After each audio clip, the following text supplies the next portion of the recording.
If you're someone that wants to change an unhealthy behavior you recognize about yourself but don't know how to, then watch this video. The biggest step towards changing any sort of behavior is to understand why it's there. By understanding, you're going towards it instead of rejecting it and pushing it away. This is also really going to help you understand what projection really means. And in turn, it'll help you understand other people when they're projecting their stuff onto you. I'm going to use the example of guilt. The older generations have been brought up with a lot of guilt, and we project onto our children how we have experienced life as well. So it's not really uncommon that if you're watching this, that you have also been someone that has been made to feel guilty by your caregivers at some point. As a way to protect ourselves from an environment that is emotionally neglectful, which we know to be unsafe, what we do is we do the same thing that's being done to us to ourselves, so it reduces or at least stops the thing that's being done to us. For example, as a child, if you're being made to feel guilty for making someone feel a certain way, it could be another kid and you might be fighting over a toy that you really want to play with. But instead of focusing on the fact that you also have feelings and you want to play with that toy, you're being made to feel guilty for wanting to play with that toy and making the other child feel bad about not being able to play with that toy. And that guilt is heavy, it's hard, it's unsafe. So the way that we protect ourselves is by doing the same thing. So next time that an opportunity will come up like that, there's a part of me that has adapted to that behavior as a way to keep me in line. So part of me will say, that's not good, don't do that. No, you're going to make the other person feel bad, as a way to make me behave in a way that I don't make the other person feel bad. Because when I did, I got guilt put onto me, and that was heavy and unsafe.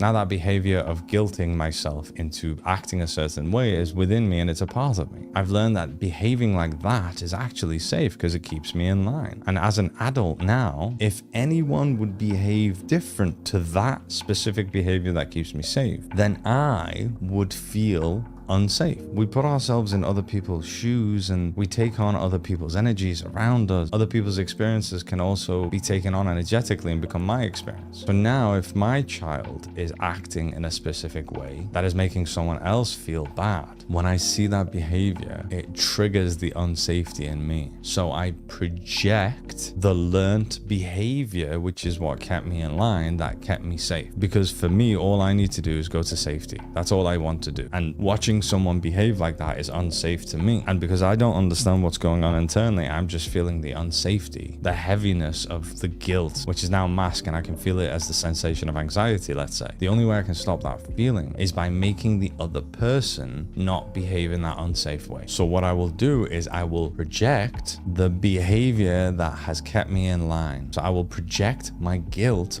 onto the person because I know that that is what keeps me safe. And by putting that guilt onto the other person, then they stop the behavior that is unsafe to me, which is triggering my unsafety. And then I feel safer. All our projections are the perceptions of our reality. How I perceive a behavior to be is what is triggering my unsafety. So I will project the behavior that I adopted, which is what I learned kept me safe. And this works with every single part of a human being in terms of projecting. The way you change this or any behavior is by understanding it, understanding where it came from, understanding that part of yourself and the unmet need that that part of yourself has, being able to feel the emotion under the sensation of anxiety, to be able to release it. You have all the information and everything you need within yourself. The goal is to raise your awareness about it, learn what to do with that information in order to be able to get to a place where you can observe someone else having any sort of behavior and it won't trigger you to project the behaviors that you've had to adopt in the past in order to stay safe. Now, if you want to learn more about this and go deeper into self-awareness and how to raise your awareness in order to be able to meet your own needs and get to a place where you're not just in constant reactive mode, where you're projecting these unhealthy behaviors that you have recognized you have, but you don't want to continue having, then you can watch my free masterclass called The Importance of Self-Awareness. There's a link for it in the description just below. I go deep into explaining much more about this, where you can get to a place of learning the tools that you need in order to empower yourself and become the version of yourself that you want to be able to achieve any goal that you want to be able to feel the love within yourself. Like I said, you already have everything that you need. The only thing left to do is learn how to use everything that you already have. Have a great day.